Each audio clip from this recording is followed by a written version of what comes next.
Bien, On peut y donc aller. nous allons reprendre c'est la Yud Bet, c'est-à-dire 20. Et on était en train de parler de ce qui passait pour celui qui peut, on parlait en dehors des actes concrets. On avait parlé précédemment des conséquences de quand quelqu'un fait quelque chose d'interdit. On avait donné l'exemple surtout des machalot asurot, des nourritures interdites. Et dans ce chapitre, l'Admor Zaken est entré dans un nouveau sujet. Il a dit, il n'y a pas seulement l'acte qui compte, il y a aussi tout ce qui tourne autour de la parole. Alors, quelle parole? On a commencé à parler des paroles Dvarim Betelim, les paroles perdues, les paroles vaines. Mais attention, ce n'est pas les pires. C'est Dvarim Betelim, mais Be'eter. Il ne faut pas confondre avec des Dvarim Asurim, avec les paroles interdites. Par exemple, il va le dire tout, il l'a dit également, les tzanout, la moquerie, la shonara, la médisance, toutes ces choses-là, ça c'est shalosh klipot atmeot, impureté absolue. Maintenant, il y a des dvarim betelim qui sont dvarim betelim be'eter. Par exemple, c'est l'exemple que l'Admor Zaken nous a donné, un amaretz, un ignorant, qui ne sait pas apprendre, ne sait pas étudier. Donc, de toute façon, il ne peut rien faire. Donc, il va dire, on va dire gentiment, des frivolités, des choses qui n'ont pas d'importance. Mais il ne va pas dire de choses interdites, juste des choses bétélim, comme on a dit. Mais dans ce cas-là, dans tous les cas, de toutes les manières, ça va toucher quand même son effet Shelokit. Maintenant, ça, c'est pas Shalosh Klipotat Meot. Ça c'est déjà Klipat Noga. Pourquoi est-ce que c'est pas Shalosh Klipotat Meot? Parce qu'en elles-mêmes, ces paroles-là ne sont pas interdites en réalité. Elles n'ont pas en elles le corps de l'impureté, si l'on peut dire. En réalité, c'est l'homme, parce qu'il utilise la parole pour rien. Ça devient interdit. Donc, c'est Klipat Noga. Et lui, mais malgré tout, pour se sortir de cette Klipa, pour purifier son nefesh. Alors, quelqu'un pourrait demander, mais c'est vrai, surtout le sujet qu'on est en train de voir, continuer à voir. Quelqu'un pourrait demander, mais comment le nefesh shalokit, on dit qu'on doit le purifier? Mais lui, il n'a rien fait de mal, le nefesh lokit, il n'est pas concerné. Le nefesh abahamit, oui, bien sûr. C'est lui qui a fait la faute. C'est lui qui a fait faire la faute. Que lui soit impur, il est impur, ok, d'accord. Mais pourquoi le nefesh lokit? Parce qu'en réalité, comme nous explique ailleurs l'Admor Hazaken, le nefesh lokit s'habille dans le nefesh abahamit. Il est revêtu à l'intérieur. Donc, quand le nefesh abahamit amène une impureté, l'impureté touche aussi le nefesh elokit. Et donc, le nefesh elokit ensuite doit être nettoyé, doit être purifié. Et vice-versa. Oui, mais le nefesh abahamit, ça on comprend. La question est sur le nefesh elokit. Alors, dans ce cas-là, comment on va faire? Qu'est-ce qu'on va faire pour le purifier? On a parlé de kafakela. On avait défini ce que ça veut dire kafakela, qu'on fait tourner la neshama d'un bout du monde à l'autre, si on peut dire qu'un ange la renvoie d'un côté à l'autre. Kafakela voulant dire une fronde, c'est-à-dire qu'on le fait aller partout. Et c'est une grande souffrance pour un neshama, parce que ça veut dire quoi partout? On l'envoie des mondes spirituels au monde matériel et vice-versa, retour, etc. Et c'est une grande souffrance. Alors maintenant, si c'est plus grave que ça, puisqu'on parle du dibour de la parole, c'est-à-dire, ce ne sont pas dvarim betelim be'eter, qui est déjà grave, c'est dvarim betelim, mais dvarim asurim. Des paroles perdues, bien sûr, de paroles pour rien, mais ces choses interdites. Cette fois-ci, on n'est plus dans Klipat Noga, que fait l'homme qui a fait. L'acte lui-même est interdit. Ce n'est pas un acte, c'est une parole. La parole elle-même est interdite. Quel cas? Les tzanout, la moquerie, la shonara, etc., etc. Ça, puisque c'est interdit en soi, c'est shalosh klipot atmeot. Donc, si c'est shalosh klipot atmeot, la trace qui est sur la neshama, sur le nefesh lokit plus exactement, cette trace-là est encore beaucoup plus profonde. Donc, kafakela ne suffit pas à faire sortir toute l'impureté, toute la saleté du nefesh. Et dans ce cas-là, il n'y a qu'une seule solution, c'est le Gehinnom. Pourquoi le Gehinnom? Parce que là, il va avoir des punitions plus fortes. On va dire pas des punitions, il va avoir un nettoyage plus profond. Et donc, ce nettoyage-là va s'accompagner, bien sûr, par une certaine souffrance de la Neshama. Mais c'est la seule façon d'enlever l'impureté, qui, cette fois-ci, n'est pas une impureté superficielle, comme pour les Dvarim Betelim simples, Dvarim Betelim Be'eter, comme on a dit. Mais cette fois-ci, c'est Dvarim Asurim, c'est contre la volonté de Dieu, vraiment. Donc, Feshosh Klipot Atmeot. Et donc, dans ce cas-là, la saleté, si on peut dire, c'est comme si elle s'était incrustée dans le vêtement. Il va falloir un nettoyage plus profond, et ça se fait qu'au Gehinnom. Je crois qu'on était arrivé là.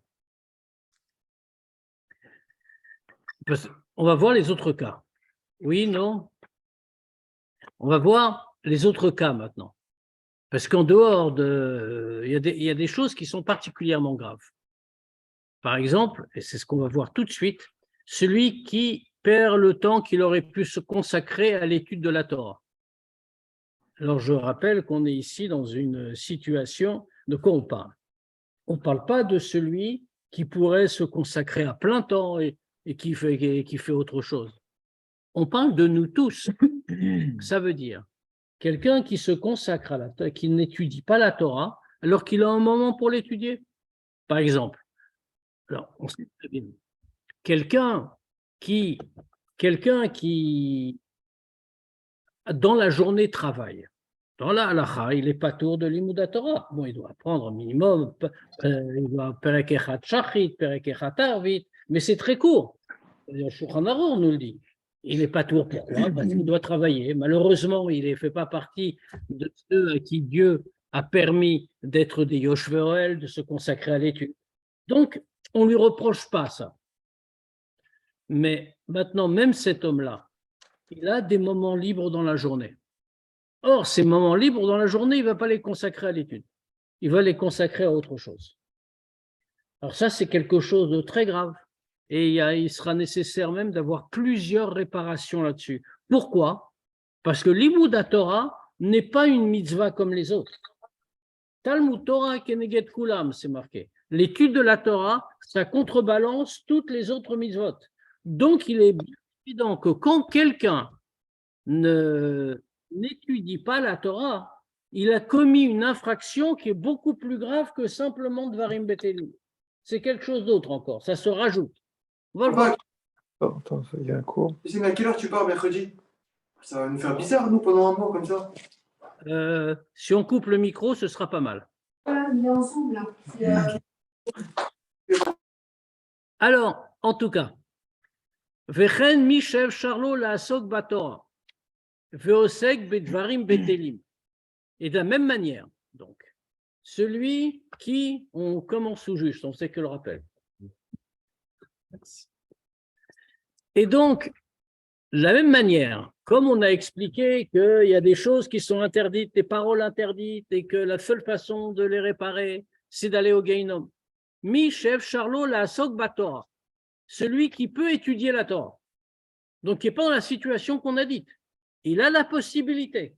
Il n'y a rien qui le rende quitte. Veosek bedvarim betelim. Et il se consacre à dvarim betelim, des choses vaines. Dans ce cas-là, en kafakela levado moil le nafsho le marka ou le zachara.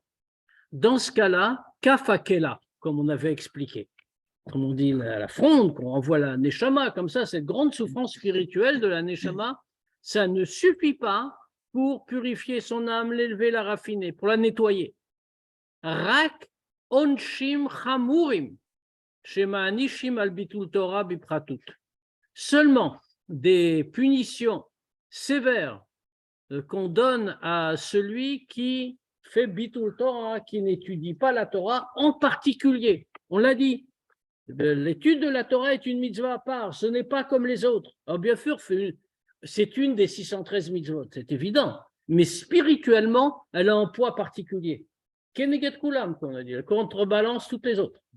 Cela veut dire que celui qui n'étudie pas la Torah, alors, il ne faut pas entendre, on va le punir plus fort.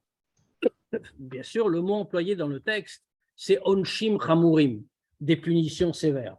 Mais On n'est pas en train de chercher qu'on va le punir. Dieu ne cherche pas à punir quelqu'un qui a mal agi.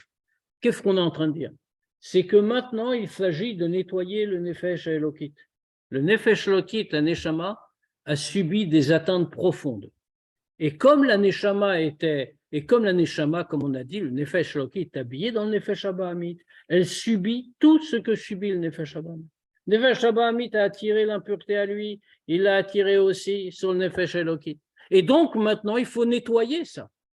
Kafakela, c'était comme si on avait un vêtement, c'est l'image classique qui est donnée, c'est comme si on avait un vêtement poussiéreux. Il faut le nettoyer, il est sale. On ne va pas le mettre comme ça. Mais on va juste le secouer, un petit nettoyage léger, ça va suffire. Ça, c'est Kafakela. Maintenant, ça veut dire que la tâche est très superficielle. Mais si on a taché vraiment le vêtement, dans ce cas-là, le secouer un petit peu servira à rien. Il faut aller au fond des choses pour retirer tout ce qui s'est incrusté dans le tissu. C'est le cas de l'absence de l'Imoud Torah quand on pouvait. Alors, Milvad, en dehors de Onesh Aklali, en dehors de la punition générale qui s'applique, Lechol bitul mitzvat aseh machmat atzlut begeinom shel sheleg. En plus, à part ce qui s'applique à la punition, encore une fois, le nettoyage, général qui s'applique dans tous les cas de bitul mitzvat aseh, qu'il y avait un commandement de Dieu qu'on n'a pas accompli. Pourquoi? Machmat atzlut. Parce qu'on est paresseux, donc on n'a pas voulu le faire. Et qu'est-ce que c'est que cette punition-là? C'est Geinom Shel Shelek, le Geinom de neige. Pourquoi le Geinom de neige? Parce que tout ça est lié à la froideur. Alors bien sûr, il n'y a pas de neige au Geinom. Mais le Harizal nous parle de Geinom Shel Shelek et de Geinom Shel Esh. Geinom Shel Esh, il vient pour purifier de toutes des infractions au mitzvot lotase, les interdictions. Pourquoi? Parce que c'est la chaleur. On a eu une chaleur pour des choses impures. C'est pour ça qu'on les a faites. Donc, un Geinom Shel Esh qui, de la même manière, ça veut dire, c'est en correspondance, le feu de la klipa de l'impureté est venu sur nous. Alors, on doit avoir un feu de Gdusha pour l'enlever. De la même manière, Geinom Shel Sheleg. Geinom Shel Sheleg, ça vient pour compenser la froideur qu'on a éprouvée pour les choses de Gdusha. Pourquoi? Parce qu'on n'a pas fait une mitzvah tassée, Dieu avait ordonné. Et pour des raisons X, ça veut dire, comme il dit de manière générale ici, par paresse, on s'est laissé aller, on s'est laissé couler. Donc, dans ce cas-là, cette froideur-là va être enlevée par un Geinom du même type, le Geinom de neige. C'est comme ça que le Rizal l'appelle. Ça veut dire que celui qui n'a pas étudié la Torah alors qu'il le pouvait, et je rappelle ce qu'on a dit, alors qu'il le pouvait, ne signifie pas qu'il a décidé de tout abandonner et de consacrer toute la journée à la Torah, et que s'il ne peut pas, ben il ne peut pas, tant pis, c'est dommage, on ne pourra rien lui dire. Ce n'est pas du tout de ça qu'il s'agit. Il s'agit de tous les moments de la journée où on peut étudier la Torah. Ça veut dire, prenons un exemple très simple, comme ça ne concerne personne ici, donc c'est très bien, quelqu'un qui a son bureau derrière son comptoir, et il attend le client dans sa boutique. Puis des clients, il n'y en a pas constamment dans la journée de travail. Il a maintenant 10 minutes où aucun client se présente. Normalement, il aurait dû ouvrir un sefer pendant ces 10 minutes et étudier. Ou alors au moins répéter par cœur des mots de Torah. Et c'est pour ça d'ailleurs que chez les Chassidim, on a toujours eu l'habitude, entre autres pour ça, c'est pas seulement pour ça, d'apprendre par cœur du Tanya et de la Mishnah. De telle façon que partout où on est, même si on n'a pas un sefer avec soi, on puisse répéter des mots de Torah. Parce que sinon, on a Bitul Torah. C'est ça que ça veut dire. Hein, et ça, c'est même pas chassidique en réalité. Ça, c'est la halakha. Ça veut dire, on a 10 minutes devant soi, 5 minutes devant soi. On ne peut pas rester sans Torah. Sinon, on a eu Bitul Torah, Dvarim Betelim, tout ce qu'on veut. Donc, celui qui ne fait pas attention à ces problèmes de Bitul Torah se trouve dans une situation où il devra avoir 3 réparations en réalité. Une réparation successive. Une réparation, pourquoi? Parce qu'il s'est occupé de Dvarim Betelim. Deuxième réparation. Onshim, ça c'était peut-être Kafakela. Il a eu de la chance, c'était que Kafakela, c'était pas des Dvarim Betelim interdites, c'était bête. Non, deuxième chose, c'est qu'il a fait Bitul Torah, ce qui est à part de Dvarim Betelim. Bitul Torah, comme il a dit ici, Onshim Chamurim, des nettoyages plus profonds et sévères. Et puis à part ça, il y a un Esh Klali, nous dit le Tanya. Il y a une punition générale, un nettoyage général qui vient à ceux qui ne font pas une mitzvah tassée par paresse et qui sont laissés aller, laissés couler. Donc celui qui s'est rendu coupable de Bitul Torah, alors bien sûr ça ne concerne aucun d'entre nous, mais on parle en théorie, celui qui s'est rendu passible de Bitul Torah est quelqu'un qui va avoir 3 réparations successives. Le Vechen, maintenant il y a une catégorie particulière de Dvarim Betelim. Là on a vu 2 choses. On a vu dans le Dibour quelque chose de particulier, c'était l'Imoud Torah, qui donc répond à toute une série qui entraîne toute une série de conséquences particulières. Maintenant à l'inverse, parmi les Dvarim Betelim, il y en a une qui est particulièrement grave. Alors c'est quoi ce particulièrement grave? Le Vechen haosek bechochmot umot ovdi gilulim bichlal dvarim betelim yechashev l'inyan avon bitul Torah. Et de la même manière, celui qui se consacre à l'étude des sciences profanes, c'est ce que ça veut dire, hein, chochmot umot ovdi, les chochmot des peuples idolâtres. Ça fait partie de dvarim betelim. Fait considérer comme Dvarim Betelim à propos de ce qu'on vient de dire sur la faute de Bitul Torah. Moshkatou Beilchot Talmud Torah, comme le Admor Hazaken lui-même l'explique dans le Shulchan Aruch qu'il a écrit, dans les halachot de l'étude de la Torah. Alors maintenant, c'est encore pire que ça, en réalité. C'est quelque chose d'extrêmement grave. Et c'est pour ça qu'on fait toujours très attention. Alors, bon, je ne veux pas affoler tout le monde, ceux qui sont à la fac ou qui étudient quelque chose n'ont rien fait de mal. On va le dire un peu plus loin.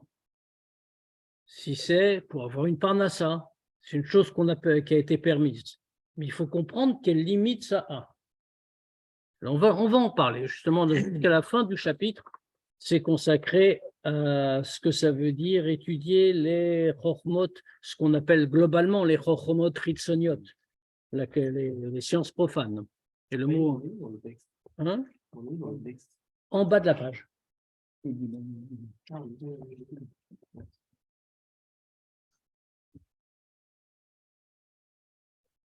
Oui, Kmoshkatu, pardon, Veilchot Talmud Torah, Ve'odzot. Alors ça, c'est l'interdiction générale. Ça veut dire, on vient de dire un premier point, les chochmot umot ovde gilulim, c'est quoi? Il y a des choses, là on a dit que c'est Dvarim Betelim. Il y a des choses qui sont franchement interdites. Ce ne sont pas Dvarim Betelim, qui sont Dvarim Asurim. Parmi les livres profanes, on va trouver par exemple des livres de philo. Un livre de philo, ça ne s'appelle pas Chochmot Umot Haolam. Un livre de philo, dans les catégories halachiques, c'est Minout Ve'apikorsut. Ça veut dire, pourquoi? Parce que quand on ouvre un livre de philo, je dis ça en général, bien sûr, alors on va dire des livres de philo qui sont mieux que d'autres, certainement, mais de manière générale, un de ces livres-là défend des idées qui sont opposées à la Torah. Donc, a priori, c'est quelque chose qu'un juif ne peut pas ouvrir. C'est un livre d'apikorsut qui est opposé à Dieu. C'est halakha. Mais d'ailleurs, c'est même halakha, même chez le Admor Hazaken, lui-même, dans son Shulchan Aruch. Alors maintenant, donc on ne parle pas de ces livres-là qui ne rentrent même pas dans notre raisonnement ici. Ces livres-là sont tout simplement interdits pour d'autres raisons. Comme je ne sais pas, ça viendrait à l'idée de personne d'aller lire les évangiles en disant pourquoi pas, c'est la culture de la société dominante. Non, pourquoi on ne va pas le lire? C'est Avodazara, c'est pas juste Avodazara. De la même façon, quelque chose qui est plus parve parce que ce n'est pas la religion dominante, on pourrait dire, bah, ce n'est pas très grave ça. C'est Minout et Apikorsut, puisque c'est des choses qui sont contre la Torah. Donc, alors on va voir qu'il y a quelques exceptions qu'on va donner. Mais il faut être en état de pouvoir rentrer dans les exceptions et on va voir que ce n'est pas aussi évident que ça. Mais là, on parle donc de choses positives. Parce que malgré tout, dans les Chochmot ou Mot HaOlam, dans les sciences profanes, il y a des choses qui sont a priori positives. Je veux dire, par exemple, ce n'est pas un livre scientifique. Il n'y a pas le problème de Minut Apikorsut. Un livre scientifique définit le fonctionnement de la nature, par exemple. Dans ce cas-là, pourrait-on dire, où est le problème? On n'a même pas à se poser la question. Tout va bien. Il s'agit de décrire des choses qui fonctionnent dans le monde. En plus, c'est Dieu qui a créé. Donc, en plus, si on va l'étudier en disant « Oh, comme elle est belle la création de Dieu », tout va bien. Alors, ça, c'est vrai. Et on va voir que c'est un des cas qu'on va expliquer. Mais en tout cas, a priori, tout ça, c'est au moins, on a un problème de Dvarim Betelim, Be'eter, puisqu'on a fait Bitul Torah, quand on a consacré son temps à étudier ces sciences profanes, au lieu d'étudier la Torah. Mais ça, c'est le premier aspect. Ve'odzot, il y a encore autre chose. Yetera tumata shel chokhmat haumot of de gilulim al tumat dvarim betelim. Il y a une plus grande gravité dans la touma des chokhmat haumot of de gilulim, des sciences profanes, par rapport à la touma des simples dvarim betelim. Pourquoi? Parce que dvarim betelim, qu'est-ce que ça touche en réalité? Alors, il faut comprendre qu'on a ici Nefesh Abahamit, Nefesh Elokit. Nefesh Abahamit et Nefesh Elokit ont les mêmes qualités spirituelles, la même structure. C'est-à-dire qu'on a dans le Nefesh Abahamit, dans le Nefesh Elokit plutôt, on a les attributs intellectuels, Chochma Bina Da'at, et on a les attributs émotionnels, les Midot, qui nous viennent de Dieu, comme on a expliqué avant dans le Tanya. Si on a ça dans Nefesh Elokit, ça veut dire qu'on les a aussi dans Nefesh Abahamit. Zé l'omadze atza Elokim. Comme c'est dans Nefesh Elokit, c'est dans Nefesh Abahamit. Alors, ce qui veut dire qu'il va y avoir un transfert immédiat. On l'a dit, feu le Nefesh Elokit s'habille dans le Nefesh Abahamit. Et donc, à chaque fois que le Nefesh Abahamit reçoit une certaine Touma, on fait venir à lui une certaine Touma, comme on voudra dire, ça touche immédiatement le Nefesh Elokit. C'est pour ça qu'il faut le purifier, etc., comme on a dit.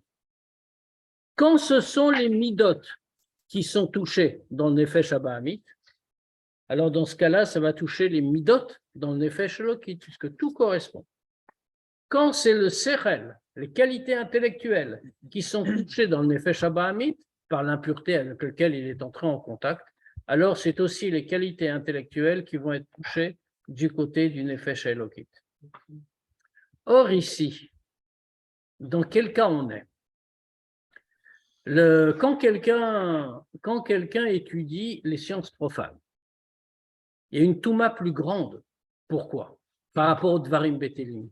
Parce que quand il s'occupe de Dvarim Betelim, comme on a défini auparavant, quelque chose de très léger. Pourquoi il le fait? Il le fait par envie, parce que c'est bien, parce que c'est agréable, etc. Ce n'est pas du Sechel. Pourquoi? Parce que Dvarim Betelim, par définition, c'est des bêtises. C'est-à-dire, Dvarim Betelim, c'est on raconte des blagues, on dit n'importe quoi. Ça s'appelle Dvarim Betelim. Alors, ça veut dire que puisque ce sont des Dvarim Betelim, alors dans ce cas-là, le Sechel n'est pas touché. C'est seulement les Midot qui sont touchés. Alors, ça ne veut pas dire que c'est bien et qu'il faut dire « Ah, c'est super, maintenant je peux le faire, puisque de toute façon, avec les Midot. » Mais c'est nettement moins embêtant. On va le dire tout de suite. Donc, on a dit, étudier les sciences profanes, c'est encore pire en termes d'impureté que la Touma des Dvarim Betelim. She'eino malbish umetame rakamidot miyesod haruach hakadosh shebenavsho haelokit betumat klipat noga shebedvarim betelim abaim yesod haruach hara shebeklipazu. Parce que dans le cas de dvarim betelim simple, alors bien sûr c'est de la klipa. On l'a dit, si c'est pas la Torah, c'est de la klipa. Donc c'est de la klipa, c'est dvarim betelim. Mais seulement qu'est-ce que c'est comme klipa? C'est klipat noga. Et pourquoi? Parce que qu'est-ce que ça va toucher? Qu'est-ce que ça va rendre impur? Qu'est-ce que ça va être métamé? Seulement les midot, du yesod haruach. Dans chaque nefesh, il y a les 4 éléments de base qui les ont créés comme dans toute chose. On l'avait dit dans le premier chapitre du Tanya, il y a l'eau, la terre, l'air et le feu. Et quand il s'agit des midot, c'est éprouver un plaisir, une tava, ici par l'intermédiaire de ces paroles pour rien. Qu'est-ce qui est en gros ce n'est rien? Pardon, ce n'est pas seulement un plaisir, c'est des choses qui ne sont rien, qui ne veulent rien dire, qui sont creuses. C'est pour ça qu'on voit qu'elles apparaissent du yesod de l'élément de roar, devant l'air. Il n'y a rien dedans, ça ne pèse pas. Et donc, cet élément-là existe du bon côté. On l'a appelé un roar hakadosh benafsho elokit. C'est l'élément de roar, d'air, de ce devant, comme on veut, qui se trouve dans son effet chez Elokit. Maintenant, on l'a rendu impur. Betuma klipat noga, avec klipat noga, qui se trouve dans dvarim betelim, qui viennent mi yesod haruach hara chez Beklipazi. C'est aussi le yesod haruach, l'élément d'air, donc parce que ça ne pèse pas, ça n'est rien, mais le mauvais. Et donc, ce mauvais côté va venir rendre impur le bon côté dans le nefesh et Elokit. Benafsho abahamit kedelel. Mais, velo prinat chabad chez benafsho. Mais ce n'est pas le degré de chabad qu'il y a dans son nefesh. Pourquoi? Parce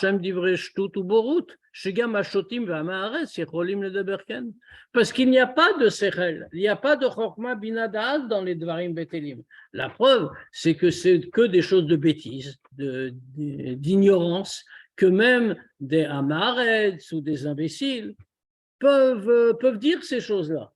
Ça veut dire qu'il n'y a rien derrière. Donc ça ne pénètre pas profondément, c'est seulement une affaire de midot. Il faudra le réparer. Mais c'est une petite chose. Machenken. Bechokmat haumot ovdi gilulim, alors qu'au contraire, dans les sciences profanes, hu malbish hu metame prinat chabad shebenavsho haelokit betumat klipat noga shebechokmotelu. Alors à ce moment-là, il est en train d'habiller son degré de chabad, du nefesh elokit, les aspects intellectuels, chokma binadat, du nefesh elokit. Il est en train de les rendre impurs par Klipat Noga, qui se trouve dans ses chokmot. Et en réalité, c'est plus que Klipat Noga. Ici, c'est une question dans le Tanya en réalité. Puisqu'il a fait quelque chose d'interdit, il a fait Bitul Torah, on aurait dû parler de Shalosh Klipot Atmeot, des 3 klipotes complètement impurs. On voit qu'ici, le Admor Hazaken ne parle que de Klipat Noga. Pourquoi? Parce que les Dvarim Betelim, de manière générale, c'est Klipat Noga. En soi, c'est pas mal. Encore une fois, on ne parle pas de choses interdites. On parle uniquement, par exemple, connaître l'actualité. Ah, ça, compte tenu de l'actualité, on peut se demander si ce n'est pas complètement interdit. Non, par exemple, étudier, je ne sais pas, étudier les sciences naturelles, savoir comment un arbre pousse, ou quoi que ce soit comme ça, ou alors savoir faire de la chimie ou de la physique. Il n'y a rien d'interdit, c'est juste la description de la création. L'actualité, c'est déjà autre chose, c'est déjà beaucoup plus délicat. Et ça aussi, bien sûr. On vit dans un temps qui est un peu plus compliqué aujourd'hui, mais ça reste le principe. Oui, parce qu'on a besoin de toute façon de... Ça peut être pour chacun d'entre nous un domaine de parnassa. Non, ça ne peut pas être pour chacun d'entre nous. Si c'est pas ça comme ça qu'il faut le dire. Si c'est une question de parnassa, alors oui, il y a une permission. Oui. Mais on doit se demander, est-ce que c'est un domaine de parnassa ou alors est-ce qu'on a mis tout dans l'enveloppe pour se le permettre? Alors, en tout cas, les chokmot, comme on a dit, les chokmot haumot, of de gilulim, ou malbish metame prinat chabad shebenafsho elokit. Avec ça, il rend impur le degré de chabad de son effet shelokit, betumat klipat nogash bechokmot elu, avec le degré dans la Touma de Klipat Noga qui se trouve dans ces Chormot. D'où viennent ces Chormot? Chez Naflo Shama Beshvirat Akelim, qui sont tombés là-bas dans Shvirat Akelim. On va y revenir. Miprinat Achoraim Shel Chorma Digdusha Kayodua Liyodechen. Alors, comme le savent tous les Yodechen, c'est-à-dire tous ceux qui connaissent Kabbalah, en réalité, toute Chorma, l'idée est la suivante, comme on le voit ici, qui viennent d'un degré de Chorma d'Igdusha. Toute Chorma vient de la Chorma de Dieu, ce qu'on appelle ici Chorma d'Igdusha. Toute Chorma vient de la Chorma de Dieu. Maintenant, comment peut-on comparer la Chorma de Dieu avec la Chorma des sciences profanes? C'est pas possible. Il y a un tellement grand écart qu'on ne voit pas comment la Chorma de Dieu peut dériver et devenir Chorma, les Chormot Kritzoniot, les Chormot d'Egoïm. Et donc, c'est ce qu'on nous dit. C'est pour ça que l'Admour HaZaken le dit. En vérité, comment ça passe de l'un à l'autre? Puisque toute Chorma vient de Dieu, c'est-à-dire que même cette Chorma-là vient de Dieu, comment on peut le comprendre? On ne peut pas dire qu'elle en est descendue comme ça, degré par degré.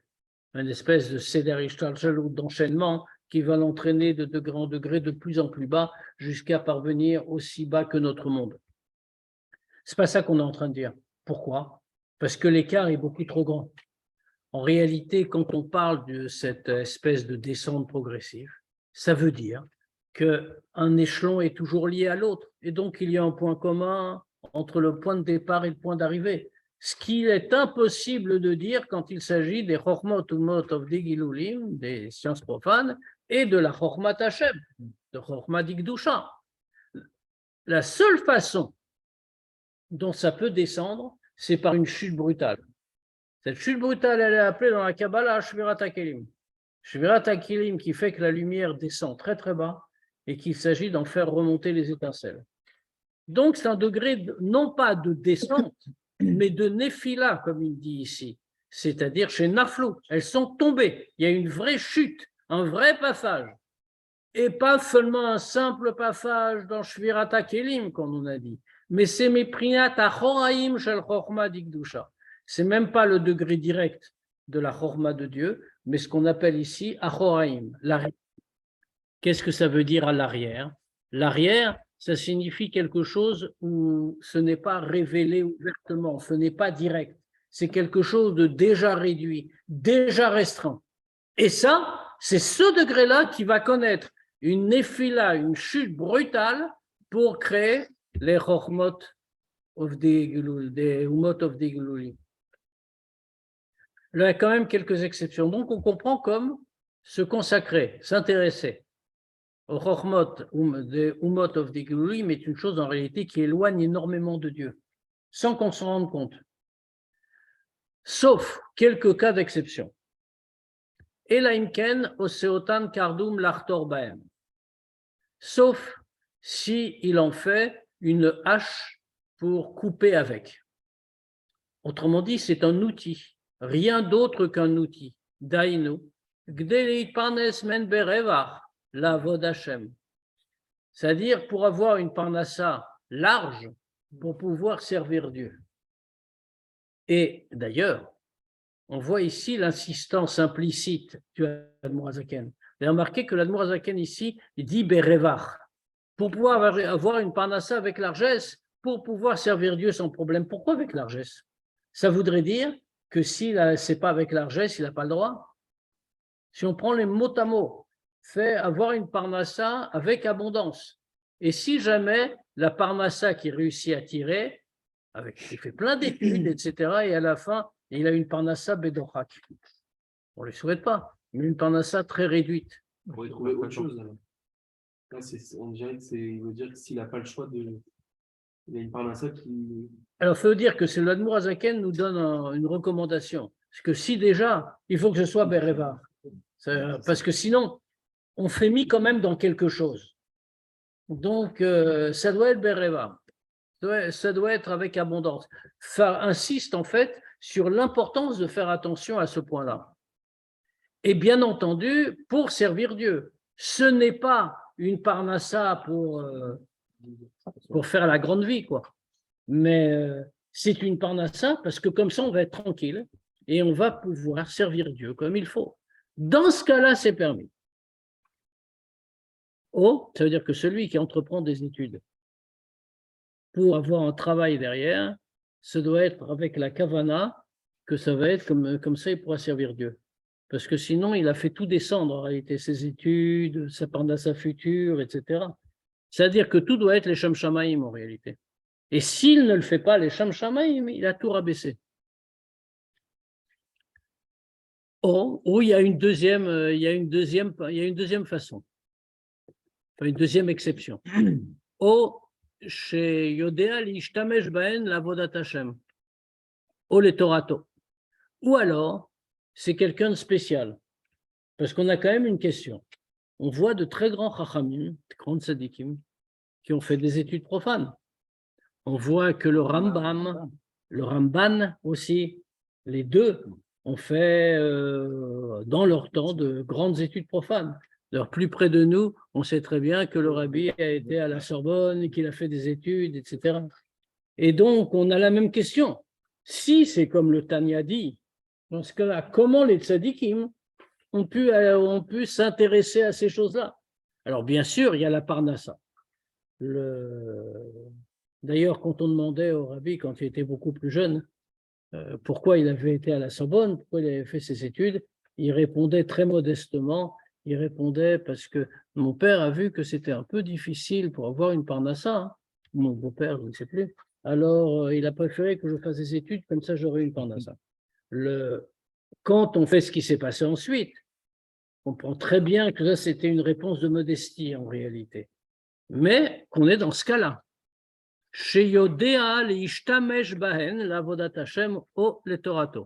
Ou alors, il sait s'en servir pour le service de Dieu et pour sa Torah. Là aussi, il faut faire attention. Chez Yodéa, il sait. Si on fait partie de ceux qui savent, alors on peut se consacrer, on peut étudier les sciences profanes dans ce but-là. Mais si on n'est pas quelqu'un qui est Yodéa, alors dans ce cas, on n'a pas le droit. Et c'est pour ça d'ailleurs qu'il nous donne tout de suite la référence. Zeut Ha'amo shel Rambam veRamban Zal. Et ça, c'est la raison du Rambam et du Ramban, Vesiatan et tous ceux qui étaient avec eux, chez Asku Baen, qui s'y sont consacrés. Encore une fois, pour la simple raison qu'il n'y a pas de permission possible. Eux ont su. Ils ont su comment se servir de tout ça pour le service de Dieu. Et ils pouvaient aller travailler avec des choses impures et pour en faire quelque chose qui allait servir à Dieu. Nous, bien sûr, qui n'en sommes pas capables, donc on n'a pas du tout cette excuse-là. Et tout ce qu'on peut faire, on peut l'utiliser pour la parnassa, comme on a dit, mais dans les limites qu'on a dites. Et en tout cas, pas des choses interdites, mais des choses qui sont vétères, en maintenant, bien entendu, les moments disponibles pour l'étude de la Torah. Donc, la conclusion de tout ça, ce chapitre, puisque nous avons terminé le chapitre. La conclusion de ce chapitre, c'est que on voit que tout acte a sa conséquence spirituelle. On a vu les actes d'abord, l'acte concret qui a une des conséquences. On a vu non seulement l'acte concret, mais on a vu également les paroles dont on pourrait dire que ça ne touche pas. On a dit que ça touche. Dvarim betelim, ou plus que Dvarim betelim, Dvarim asurim, les choses interdites. Que la parole aussi touche quand on dit quelque chose. Ça touche aussi le nefesh elokit, aussi bien qu'un acte concret. Et donc, on doit faire très attention à chacun des mots qu'on dit, à chacun des actes qu'on fait, parce qu'il faut savoir que tout acte et tout mot qui n'est pas conforme à la volonté de Dieu va nous séparer de la divinité. Ça, tout le problème d'Averot, en réalité. C'est qu'on est séparé de la divinité dans le moment où on est en train de le faire, et ensuite, il y a des conséquences qu'il faudra réparer. Et que dans de nombreux cas, la tchouva peut aider. Dans des cas, il va rester une trace. Et cette trace-là ne pourra être retirée que par un certain nombre de processus de nettoyage qui se font après qu'on ait quitté ce monde.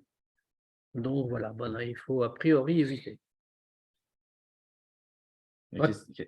Oui, vas-y. quels seraient les exemples, par exemple, du Rambam qui montrent qu'ils ont élevé les sciences, Mais ce qu'ils étudient, par exemple. ils les Qu'est-ce ont qu'ils ont fait? concrètement utilisés. Prenons un exemple. Ouais. Rambam, il écrit Ilchot Kiddush HaChodesh. Ouais. Dans les Ilchot Kiddush HaChodesh sont très compliquées. Elles se fondent sur une astronomie qui est l'astronomie de Ptolémée. Ouais. Avec la Terre au centre du monde et le Soleil qui tourne autour et tout ça.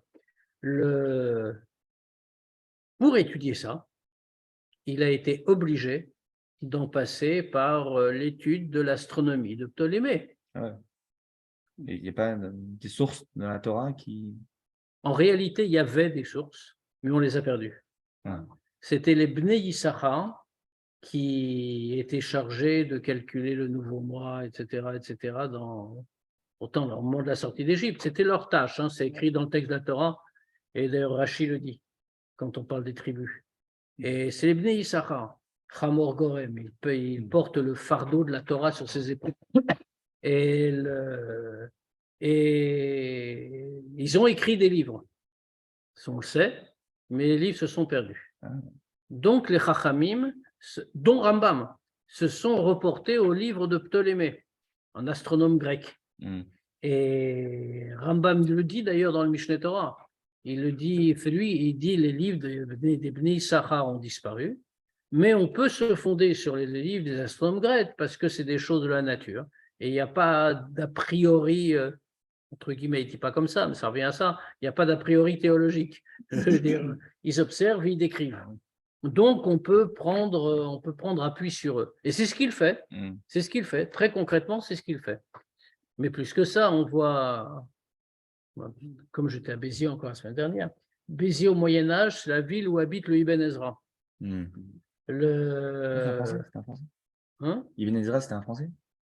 C'est un Espagnol d'origine, mais il a vécu longtemps en France. Ah.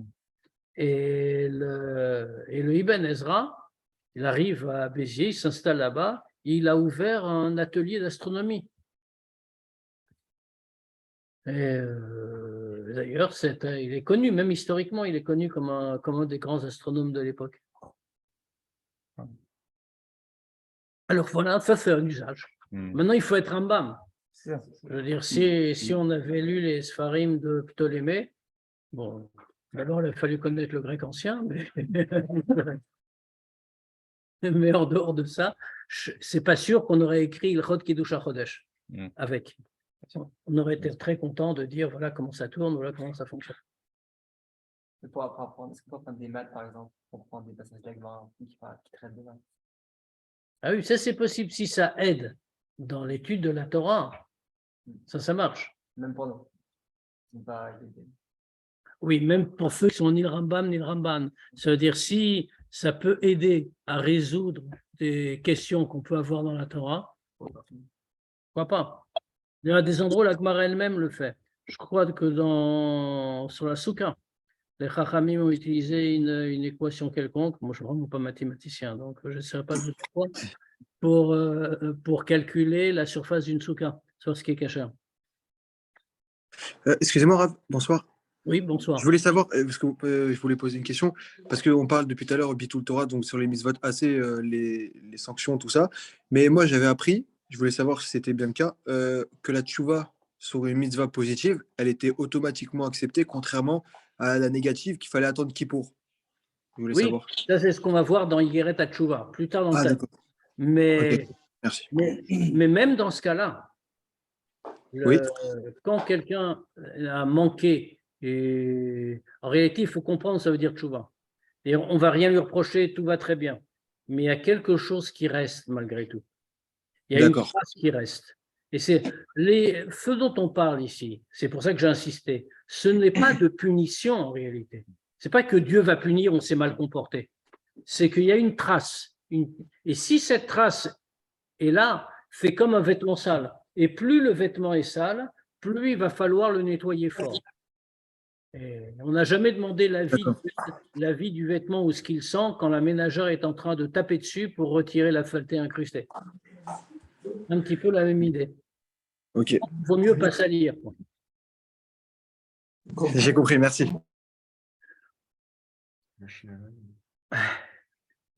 Avec Kafa là, on fait tourner, c'est comme le tambour de la machine. S'il vous plaît, peut-être une autre question Oui. avec le même micro que mon fils, à savoir, quand on parle de traces, ça veut dire que c'est quelque chose qui s'est fait, qui n'était pas bien, mais quelque chose qui ne s'est pas fait. En quoi ça s'appelle une trace? Il devait y avoir une lumière qui était descendue dans ce monde, et c'est pour ça que ces Geinom, il y a une trace ailleurs. On a dit qu'on a parlé tout à l'heure de Geinom Shel Sheleg. Trois Geinom Shel Sheleg. Alors, comme on l'a dit, hein, c'est le Harizal qui emploie ces termes-là. Bien entendu, il n'y a pas de neige au Geinom comme il n'y a pas de feu au Geinom. Tout ça est spirituel. Mais il nous parle malgré tout de Geinom Shel Sheleg. Et il nous dit que Geinom Shel Sheleg vient effacer, vient punir, ou effacer, comme on voudra dire, vient effacer les traces de l'abstention devant une mitzvah tassée. Quelqu'un devait faire quelque chose. Il n'a pas fait. Donc, il n'a pas commis d'infraction à strictement parler. Il n'a juste pas fait quelque chose que Dieu ordonnait. Dans ce cas-là, pourquoi ne l'a-t-il pas fait? Parce qu'il s'est laissé aller. C'est ce qu'on a dit tout à l'heure, c'est Mahmat Atzlut. C'est à cause de la paresse. Là, il s'est laissé faire par la nature pesante de son corps et s'est laissé aller. Et donc, de fait de cette nature-là, eh bien, il a manifesté une certaine froideur. C'est ça qui marque. Il va falloir enlever les conséquences spirituelles de cette froideur sur sa nefesh elokit, sur son âme. Et c'est pour ça qu'il ira au Geinom Shel Sheleg pour enlever de cette manière-là cette froideur de la Touma. Maintenant, ce n'est pas une punition. Et ce n'est pas qu'on va lui en vouloir. Ce n'est pas que Dieu va le lui reprocher. Mais il manque quelque chose et fait quelque chose doit être corrigé. Il n'a pas mis ses têches. C'est ça, oui. Oui, mais C'est pas une avéra. Un manque de paresse. Quelqu'un qui ne sait pas. Alors ça, c'est encore une autre question. Ah, c'est pas une avéra quand on veut Il y a- dire les têches. Si, c'est une avéra. C'est une avéra. C'est une avéra sur une mitzvah tassée, pas sur une mitzvah lota, c'est ça qu'on distingue. Tout est transgression. On ne fait pas ce que Dieu demande, ça s'appelle une transgression. Maintenant, une mitzvah lota, c'est encore pire de ce point de vue-là. C'est expliqué très longuement dans le Higueret HaTshuva, ça, on n'y est pas encore, hein. On y arrive dans 2 ans et demi. Ouais, c'est franchement rien. Qu'est-ce qu'on va dire là-bas? On va dire qu'il y a l'infraction à une mitzvah lotase. Dieu a interdit, on fait. On a enfreint son ordre. Ça veut dire que ça entraîne une trace impure, pas seulement une abstention. Une mitzvah tassée, c'est un commandement. On n'a pas fait ce que Dieu a demandé. Ce n'est pas qu'on a fait ce qu'il a interdit. On n'a pas fait ce qu'il a demandé. Si on n'a pas fait ce qu'il a demandé, il y a maintenant une absence de quelque chose. Que ce commandement servait à quelque chose.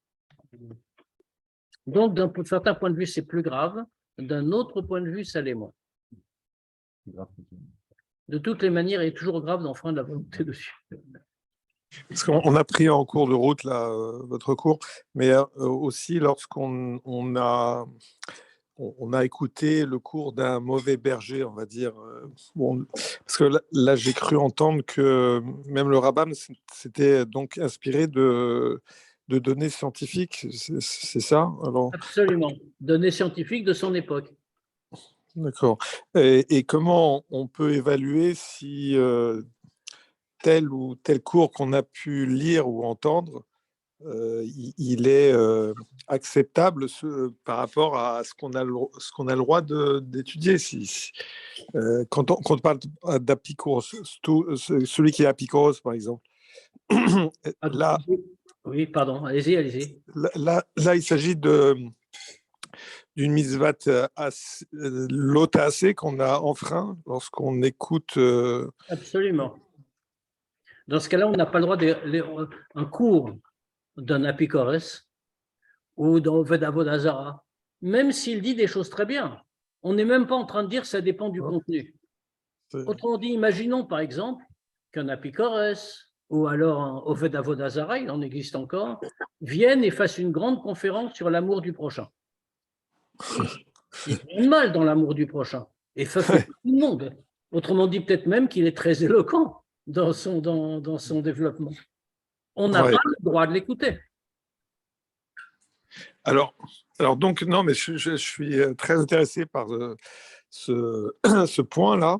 Si justement, à l'occasion de rencontres interreligieuses, enfin, moi, j'y vais pas, mais j'ai cru comprendre il peut y avoir des responsables communautaires qui y vont.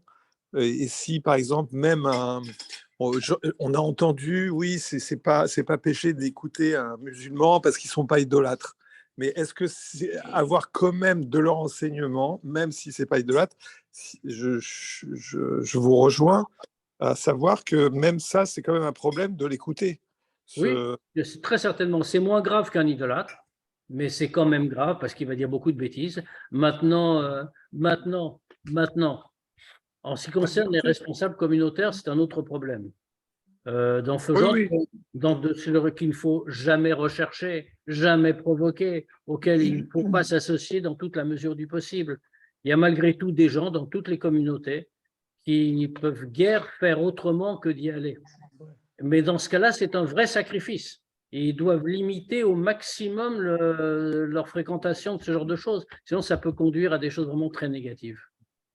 D'accord. Non, mais oui, oui. Alors donc, et même sans parler d'un quelqu'un qui n'est pas impliqué en tant que responsable communautaire.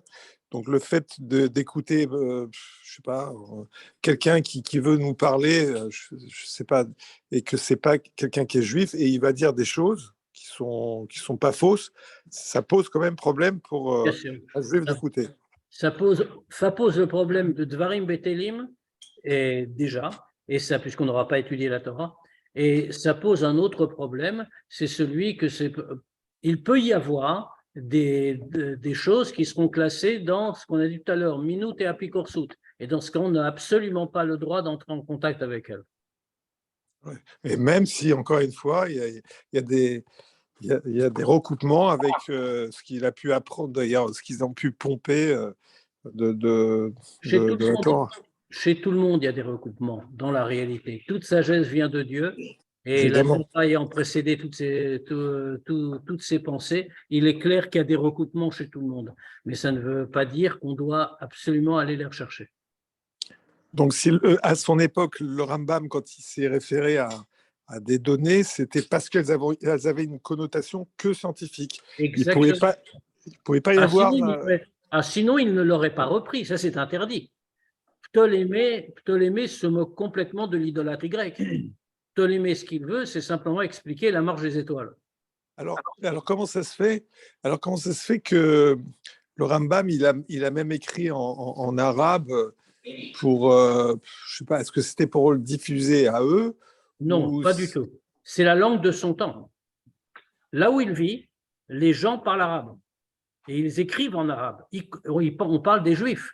Les Juifs ne parlent pas. N'oublions pas que l'hébreu a été relativement peu utilisé dans l'histoire juive. Il est utilisé maintenant depuis 1948 en réalité, dans sa version moderne. Mais concrètement, l'hébreu a été utilisé dans l'Antiquité, quand les Juifs sont sortis d'Égypte. Il a été utilisé un certain temps en Israël, mais très vite, l'hébreu a pris le statut de la Shona Kodesh, de langue sainte. Et donc, il n'a pas été utilisé. Les Juifs ont commencé à parler araméen. Pourquoi la Gemara est en araméen? Parce que les gens ne parlaient pas l'hébreu, ils parlaient araméen. Puis ensuite, il y a eu la diaspora, il y a eu l'exil après la destruction du Beth Amikdash. Et les Juifs ont commencé à parler la langue des différents pays. Et donc, Rambam écrit en arabe pour les gens. D'ailleurs, on le voit très bien. Le Mishneh Torah, sa grande œuvre de halacha, est écrite en hébreu, dans l'original. Alors que le reste qu'on a en hébreu aujourd'hui, c'est les traductions de Ben Tibon. Alors écoutez, parce qu'il me semble que quelqu'un m'avait dit, c'est un juif qui m'a dit, oui, mais le Rambam a écrit, mais moi je ne l'ai pas vérifié, je ne sais pas où, que la religion musulmane est une foi sans faille.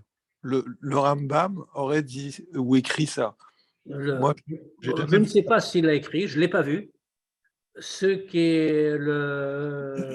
possible, il faudra aller regarder là-bas. Dans ce genre de citation, il y a une grande règle. Quand quelqu'un vous dit « c'est écrit », demandez-lui où, on va aller voir. Ouais, je suis d'accord. Ouais. Non, mais voilà, c'est un problème. C'est vrai.